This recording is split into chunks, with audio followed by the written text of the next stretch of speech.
Kembali di Kompas Siang, Saudara. Israel tengah mempertimbangkan serangan balasan merespon serangan Iran pada 13 April lalu. Iran menyebutkan serangan itu sebagai balasan atas serangan terhadap kompleks konsulat Iran di Damaskus, Suriah pada tanggal 1 April.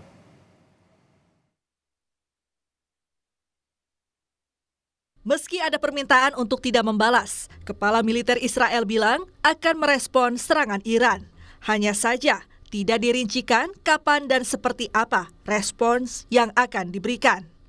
Kepala Staf Umum Pasukan Pertahanan Israel Letnan Jenderal Herzi Halevi mengatakan bahwa Israel masih mempertimbangkan langkah-langkahnya. Tetapi ia memastikan akan merespon serangan rudal dan pesawat tak berawak Iran. Militer Israel mengatakan 99% pesawat tak berawak dan rudal yang diluncurkan Iran berhasil dicegat. כשאנחנו מסתכלים קדימה, אנחנו שוקלים את צעדינו, והשיגור הזה של כל כך הרבה טילים, טילי שיוט, כטב"מים לשטח מדינת ישראל, יענה בתגובה.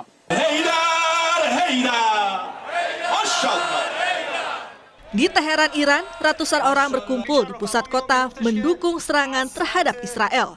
Massa berkumpul di alun-alun Palestina dekat bekas kedutaan besar Israel yang kini dimiliki Palestina. Para demonstran mengibarkan bendera Iran, Garda Revolusi, dan Palestina. Sementara itu, para pemimpin dunia mendesak Israel agar tidak membalas serangan Iran. Presiden Joko Widodo menggelar rapat terbatas membahas dampak geopolitik usai serangan balasan rudal Iran ke Israel. Menlu Retno Marsudi mengungkap, Presiden memberi arahan khusus terkait ketegangan Iran-Israel. Presiden berpesan agar upaya diplomasi terus dilakukan agar pihak-pihak terkait bisa menahan diri untuk menghindari eskalasi yang lebih besar. Menurut Menlu, baik Iran dan Israel maupun negara sudah mulai berhitung dampak ketegangan militer jika dilanjutkan, mulai dari sisi ekonomi hingga sisi geopolitik. Pesan Bapak Presiden tadi dua, yaitu tolong terus lakukan upaya diplomatik agar pihak-pihak terkait menahan diri dan dapat dihindari terjadinya eskalasi. Karena eskalasi tidak akan membawa manfaat bagi siapapun. Jadi sekarang masing-masing pihak, teman-teman, sudah mulai menghitung.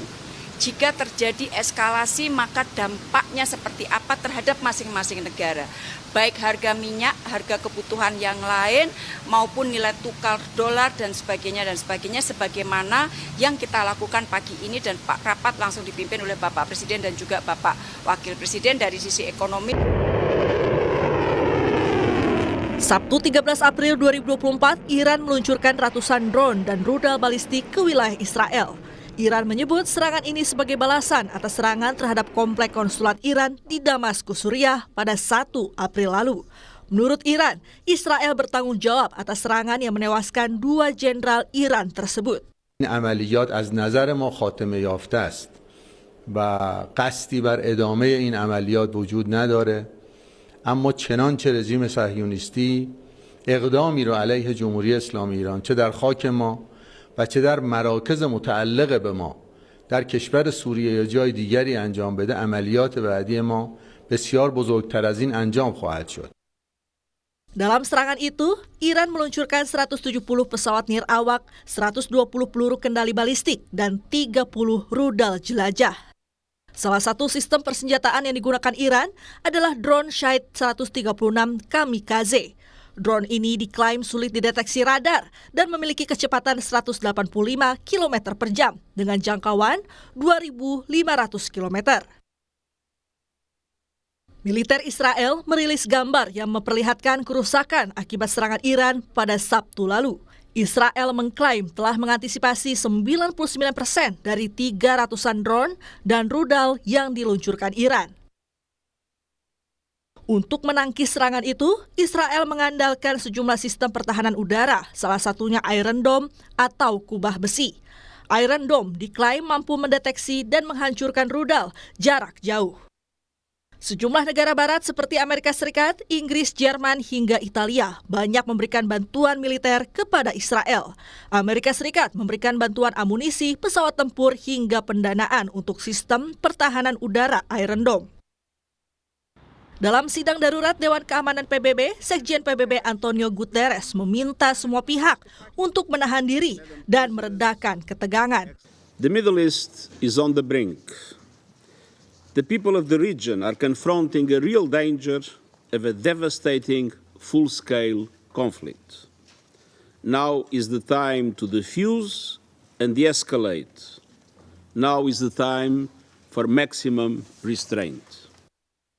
Sebelumnya, Iran bersama negara-negara di PBB penentang agresi Israel meminta Dewan Keamanan PBB bersikap tegas atas kejahatan genosida di Palestina.